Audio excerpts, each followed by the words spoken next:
এই যে কেকটা এখন দেখছো তোমরা, এটা ডিটেলিং ভিডিও আমি বানাইনি, কারণ এটা হচ্ছে রিপিট ডিজাইনের কেক। এর আগেও তোমরা সেম ডিজাইনের কেক দেখেছো। এই কিউট সুন্দর কেকটা ডেলিভারি দিতে যাব আমি ঘাকশোল। তো অনেকেই দেখো ভিডিওতে যে অনেক অনেক জায়গায় ডেলিভারি দিতে গেছি, তো তারা কেক অর্ডার করার সময়ই আমাকে বলে দেয় যে আমার হোম ডেলিভারি লাগবে, আমার যদি সম্ভব হয় তখনই আমি অর্ডার কনফার্ম করি। কিন্তু অনেকে অর্ডার দেওয়ার পরে যখন ডেলিভারির সময় আসে অনেকেই ভাবো যে এটা তো হোম ডেলিভারি পেয়ে যাব, তো সেরম হয় না, কারণ আমার অন্য কাজও থাকতে পারে বা কেকের অর্ডারও থাকতে পারে।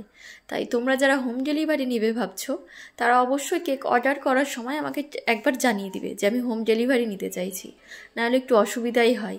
কারণ আমি ভাবি যে হ্যাঁ হয়তো বা বাড়ি থেকেই নিয়ে যাবে, ওই জন্য কেক দেওয়ার সময় একটু সমস্যা হয়ে যায়।